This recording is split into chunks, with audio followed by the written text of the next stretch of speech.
My sister said her daughter was just spirited. I didn't realize she meant she was going to try to ruin my marriage. For most of my life, I believed that patience was one of my strongest qualities. Growing up as the older sibling in my family meant learning very early that peace was more valuable than being right. My younger sister, Cora, had always been the loud one, the emotional one, and the one who believed that if she pushed hard enough, the world would eventually bend in her favor. When she wanted something, she did not simply ask. She demanded it. If that did not work, she cried. If that failed, she blamed more often than not. It worked how her parents rarely challenged her. They said she simply felt things more deeply than other children. I learned to step aside because stepping aside was easier than fighting. I told myself that maturity meant not engaging when Cora became a mother. I allowed myself to hope that responsibility would change her. I truly believed that having a child would ground her in a way nothing else ever had. I wanted to believe that she would grow into the kind of parent who corrected what she once embodied. Instead, motherhood seemed to magnify everything. Her daughter Lila was bright and observant from an early age. She was also intensely aware of how people responded to her. The first time Lila and Cora stayed at my wife and I's house for an entire weekend, she was 6 years old. My wife Hannah had been excited for days. She bought craft kits, baked cookies from scratch, and rearranged her home office so Lila could have her own little creative space. Hannah loved children in a way that felt effortless. Even though we did not have kids yet, we planned to someday. And she treated every visiting child like practice for the future she was so eager to build. Lila walked into our home, looked around slowly, and announced that she hated it. There was no hesitation in her tone. She did not say it playfully or as a joke. She said it as if she were reviewing a hotel room that had disappointed her expectations. She criticized the color of our couch and asked why our television was not bigger, she said. Our dog looked strange and asked whether we had considered replacing him. She made these observations calmly, almost clinically, as if they were objective truths rather than rude opinions. Pangia laughed. She said Lila was advanced for her age, and that we should take it as a compliment that she felt comfortable enough to be honest. Felt a familiar tension settle into my shoulders. But I ignored it. I told myself that 6-year-olds did not fully understand tact, and I reminded myself that children often tested boundaries in unfamiliar environments within the first hour. Lila knocked over a glass of juice. It was not an accident. I saw her hand deliberately push the cup while she looked directly at me. She blinked once, slowly, and then immediately claimed that Hannah had startled her. Cora did not pause to consider what had actually happened. Instead, she suggested that accidents occur when adults are not attentive. I cleaned the spill without arguing. The rest of that weekend consisted of smaller incidents, each one subtle enough to dismiss on its own. Lila scribbled in one of our books with permanent marker. She fed our dog chocolate chips, even after we explained they were dangerous. And she told Hannah that she did not think she would make a good mother because she looked tired all the time. Cora laughed every time when Sunday evening finally arrived and they left. The house felt strangely heavy. Hannah sat quietly on the couch for a long time before speaking.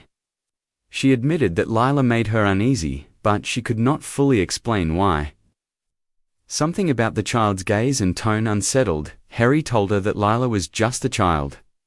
I said it confidently, as though I believed it completely. I did not realize then how much damage that sentence would eventually carry. About a year later, Cora lost her job after ongoing disputes with her supervisor. According to her, she had been unfairly targeted and mistreated. However, based on what I pieced together from fragmented conversations and family comments, the more likely explanation was that she refused to follow policies she did not agree with and expected flexibility that no one else received suddenly. She needed help. She needed reliable childcare while she searched for something new. She needed stability for Lila during what she described as a transitional phase. She insisted that family should step up during difficult seasons. Hannah and I both worked full-time, but our schedules allowed some flexibility. We told ourselves that helping would provide Lila with structure and routine.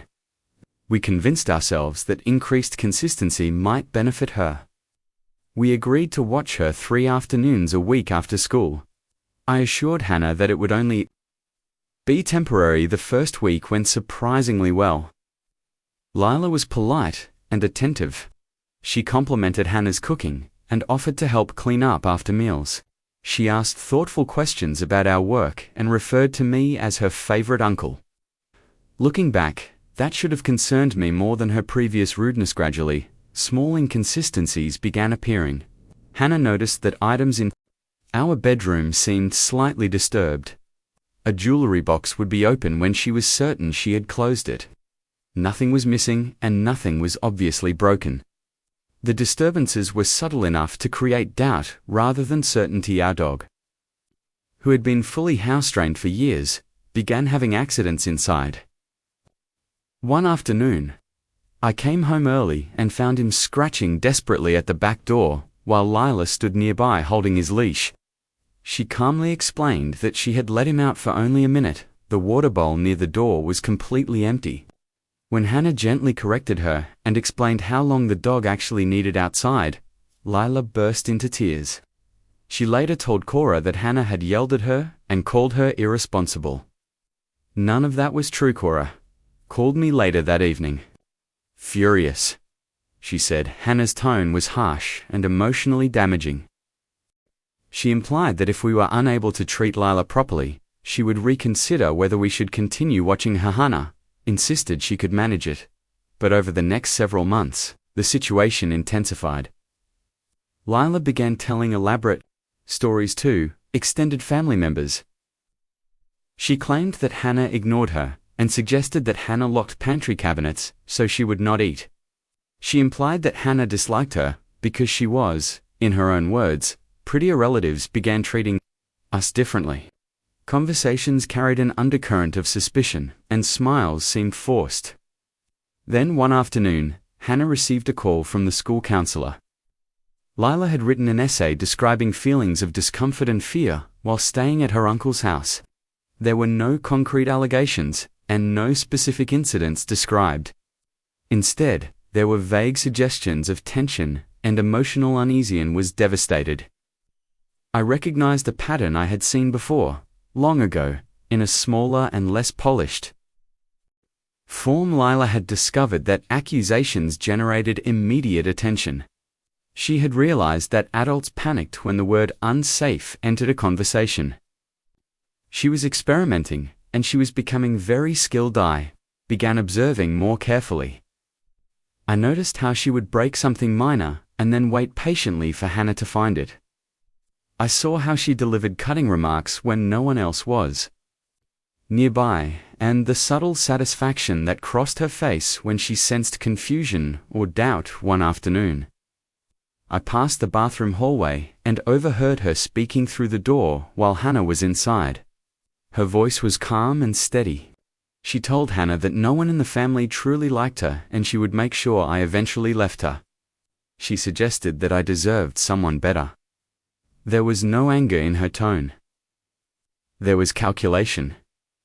She was 9 years old when I approached Cora gently about concerning patterns. She reacted defensively. She accused me of resenting her daughter's personality. She suggested that Hannah might be exaggerating because she struggled with strong-willed children. She framed every concern as jealousy or misunderstanding. But Lila was not strong-willed, she was strategic. And although I did not yet fully grasp the scope of her intentions, I could feel the pressure building. Something fragile was being tested. Over and over again at the time, I believed we were simply navigating a difficult phase. I did not yet understand that Lila had already chosen her target, my marriage. By the time Lila turned 10, the atmosphere in our home had changed in a way that was difficult to describe, but impossible to ignore. The house felt like a place under observation. Every interaction felt like it could be twisted into something. Elzana stopped singing while she cooked dinner. She used to hum without realizing it, but I noticed the silence before I realized why it was there. Lila had told her that her voice was annoying and that it made her sound desperate for attention. It was the kind of comment that, on the surface, could be dismissed as childish bluntness. But it was delivered softly, thoughtfully, with eye contact that lingered just a second too long. The comments continued. She told Hannah that her clothes looked outdated. She suggested that I probably noticed other women at work who looked more put together. She asked questions about whether Hannah worried about getting older. None of it was loud. It was a steady drip of poison that never left visible bruises. I began adjusting my schedule so that I was home more often during Leela's visits. I told myself I was imagining the tension and that being present would stabilize things. Instead, I started witnessing things I could not explain, away one afternoon. While I was working from home, I heard a crash from the hallway. I stepped out of my office and saw a framed wedding photo shattered on the floor. It was the one from our ceremony where Hannah and I were laughing, mid-motion, caught in a candid moment of joy. Lila stood nearby. She did not look startled or afraid. She looked curious. She calmly told me that it must have fallen on its own. When Hannah came home later and saw the broken glass, something inside her visibly cracked. It was not about the frame, it was about what it represented that night. She asked me whether I ever regretted marrying her. The question stunned me. She said she sometimes felt like she was constantly failing in invisible ways. She said she felt watched and measured. She admitted that she had begun second-guessing her tone, her expressions, even her posture when Lila was around. I tried my best to reassure her. A week later, the school called again. This time, Lila had told a classmate that she did not feel emotionally safe in our house. The classmate told a teacher, and the teacher escalated it. The counselor called Hannah. Directly, there was still no specific accusations. No claims of physical harm. But the language was heavy enough to carry consequences. An informal review was opened, where we were asked routine questions. We were reminded about appropriate communication. With children, it was presented as precautionary, but the implication was clear. We were under scrutiny. Cora, meanwhile, positioned herself as the concerned mother, navigating a complicated family dynamic. She never directly accused us of anything, but she also never defended us. She allowed doubt to linger. Family members began calling less frequently. At gatherings, I noticed the way conversations quieted when Hannah approached. Isolation crept in slowly. The most unsettling part was Lila's composure. She never lost control. She never erupted into tantrums and simply adjusted her approach. Whenever resistance appeared, if Hanja ignored a comment, Lila redirected. If I intervened, she became sweet and cooperative in my presence. One evening, I walked past the guest room and saw her sitting cross-legged on the floor, flipping through our wedding album.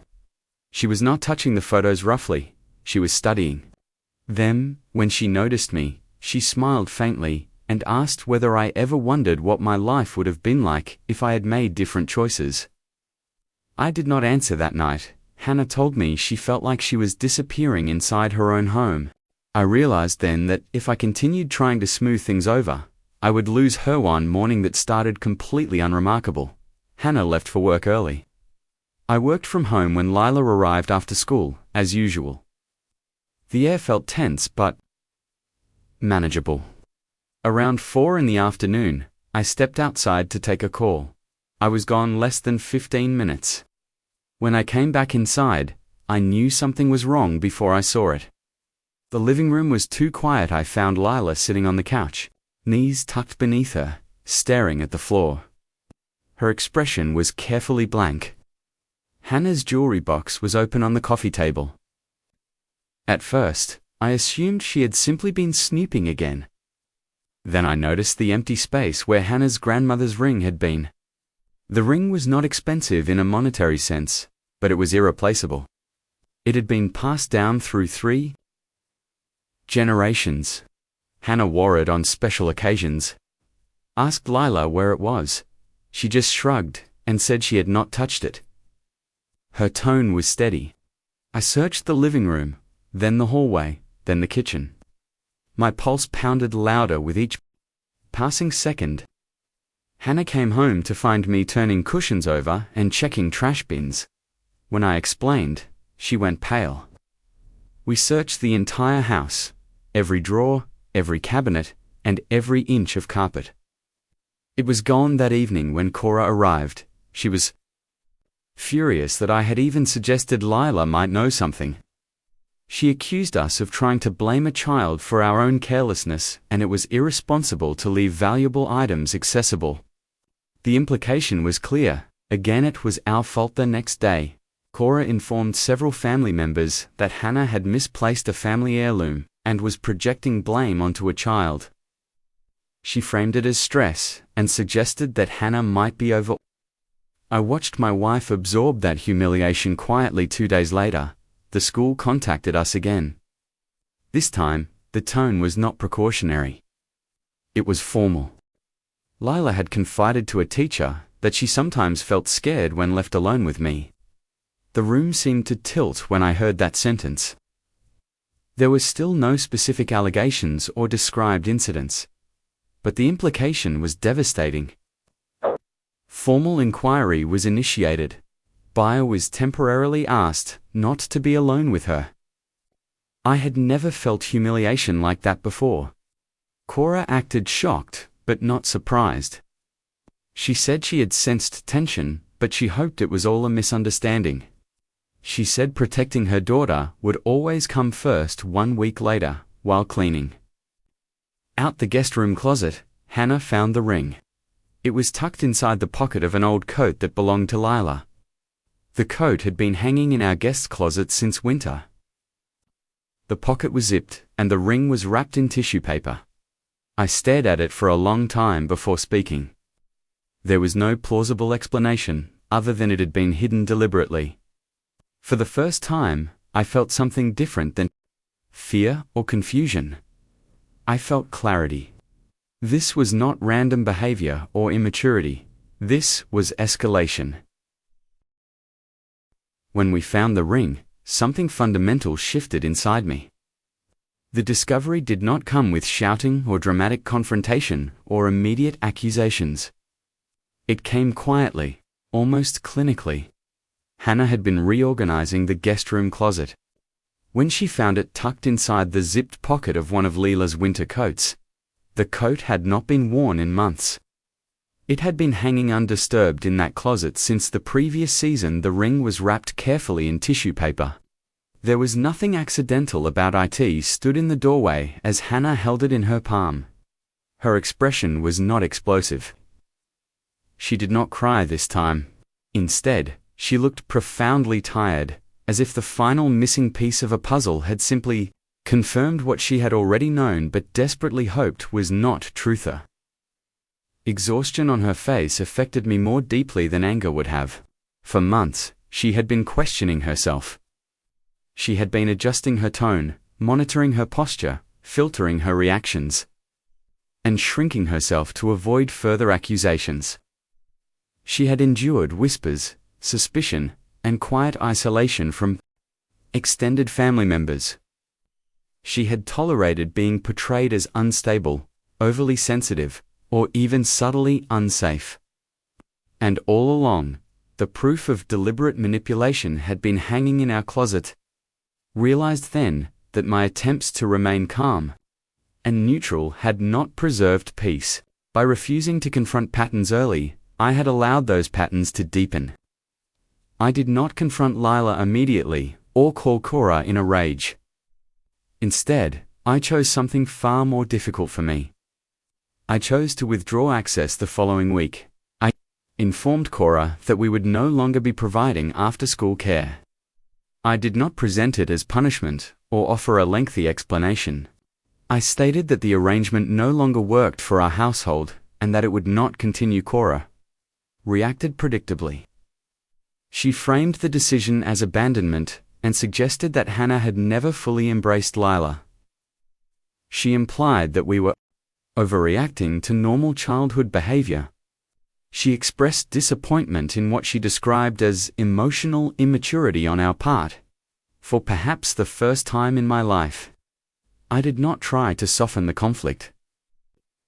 I repeated the boundary calmly and ended the conversation. The formal inquiry at the school continued for several weeks.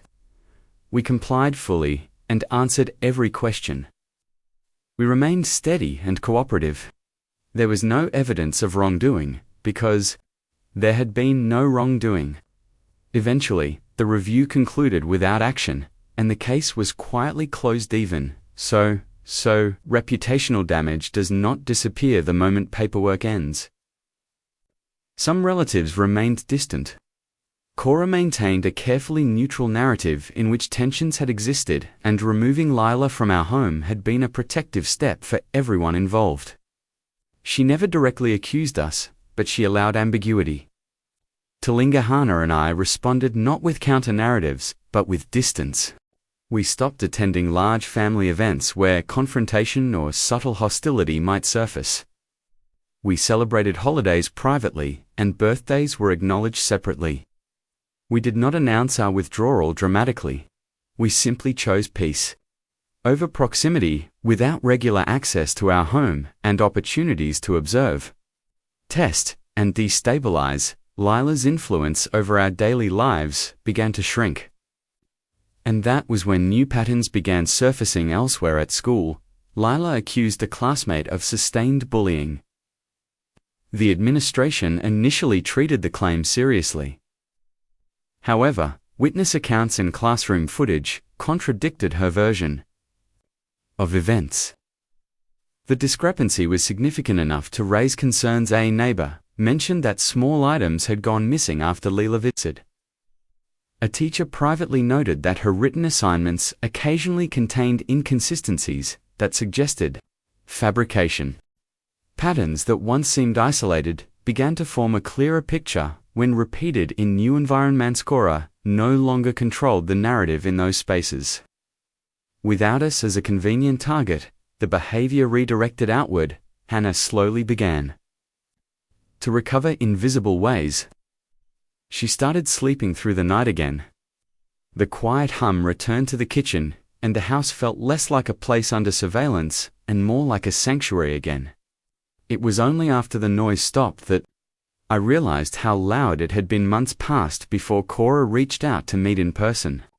This time, her tone was different. There was no accusation or edge of superiority.